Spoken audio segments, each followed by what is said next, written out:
Hello दोस्तों, मैं प्रिया धपलियाल Jwalpa coaching classes से। तो बेटा पिछली वीडियो में हमने बात करी थी न्यूट्रिशन इन प्लांट्स। आज हम बात करते हैं बेटा रेस्पिरेशन की।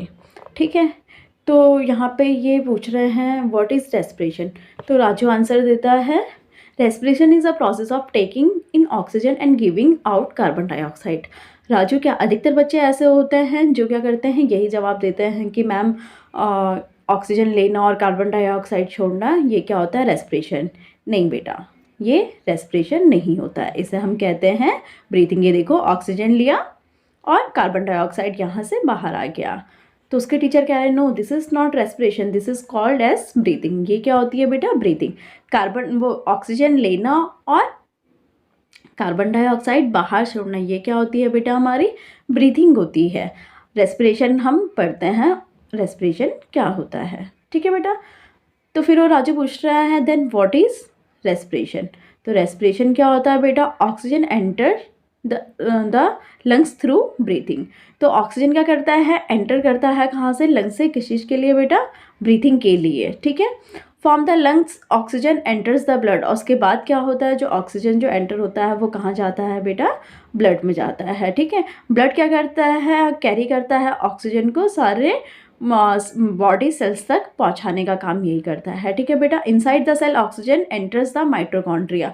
तो जब क्या होता है, जो ऑक्सीजन होता है वो सेल के अंदर कहाँ एंटर करता है, माइटोकॉन्ड्रिया में एंटर करता है। माइटोकॉन्ड्रिया क्या होता है बेटा, पावर हाउस होता है सेल का। ठीक है, तो माइटोकॉन्ड्रिया करेगा, जो फूड होता है उसको ब्रेक डाउन करने में हेल्प करेगा। और उसकी हेल्प कौन करेगा बेटा, ऑक्सीजन हेल्प करेगा। उसके बाद क्या होती है, एनर्जी रिलीज होती है, जिसे हम क्या कहते हैं, एटीपी। एटीपी की फुल फॉर्म मैंने आपको बताई थी, एडिनोसिन ट्राइफॉस्फेट।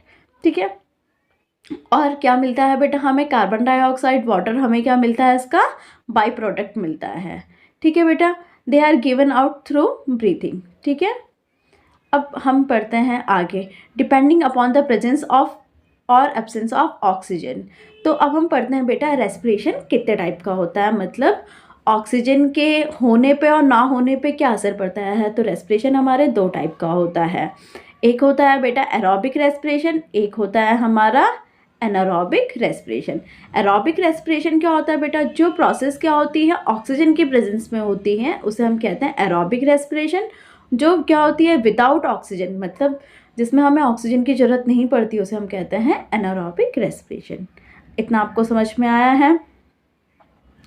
ठीक है बेटा, ये हो गया हमारा।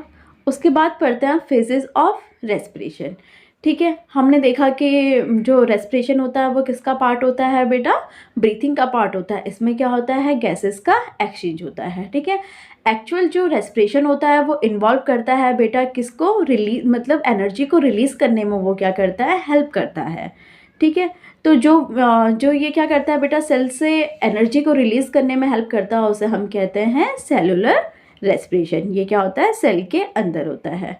ठीक है बेटा, अब हम पढ़ते हैं रेस्पिरेशन दो टाइप के हो गए हैं तुम्हारे, दो फेज हो गए। एक हो गया है तुम्हारा ब्रीथिंग, दूसरा हो गया सेलुलर रेस्पिरेशन। ब्रीथिंग को क्या कहते हैं बेटा, एक्सटर्नल रेस्पिरेशन भी कहा जाता है, और सेलुलर को इंटरनल रेस्पिरेशन कहा जाता है। इंटरनल क्यों कहा जा रहा है, क्योंकि ये सेल के अंदर हो रहा है। ठीक है बेटा, एक्सटर्नल क्यों कहा जा रहा है इसको, क्योंकि जो इसका एक्सचेंज हो रहा है गैसेस का वो क्या हो रहा है, एक पर्टिकुलर पाथवे में हो रहा है। जबकि जो सेलुलर रेस्पिरेशन हो रहा है उसमें क्या होता है बेटा, रिलीज ऑफ एनर्जी, मतलब जो एनर्जी रिलीज हो रही है वो किसकी फॉर्म में हो रही है बेटा, एटीपी की फॉर्म में हो रही है। ठीक है, अब हम बात करते हैं रेस्पिरेटरी सिस्टम। ये क्या होता है, जो ब्रीथिंग होता है बेटा वो किस में होता है, रेस्पिरेटरी सिस्टम में होता है। जो सेलुलर रेस्पिरेशन होता है वो सेल के अंदर माइटोकॉन्ड्रिया में होता है। ठीक है बेटा, तो आज की वीडियो में इतना ही, बाकी आपको मैं नेक्स्ट वीडियो में बढ़ाती हूँ। Thank you.